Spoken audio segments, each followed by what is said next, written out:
దేవుడు నన్ను కష్టాల్లోనే కాల్చేయాలనుకుంటున్నాడు అక్క. ఏమైందిరా? ఏం చెప్పనక్క, నాన్న రీసెంట్గా కరోనాలో చనిపోయారు. అమ్మకి పెరాలసిస్, చెల్లికి పెళ్లి చేయాలి. నాకేమో ఇంకా జాబ్ కూడా రాలేదు. ఏం చేయాలి అసలు అర్థం కావట్లేదు. నాకు ఇంత అన్యాయం జరుగుతుంటే ఆ దేవుడిని నమ్మడం ఇంక వేస్ట్ అనిపిస్తుంది. అక్క.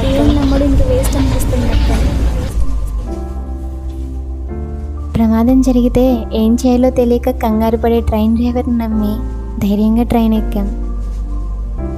ఆపదల్లో అనుక్షణం తోడుంటానని వాగ్దానం చేసిన దేవుణ్ణి మాత్రం నమ్మలేకపోతున్నాం. దేవుడు నమ్మదగినవాడు.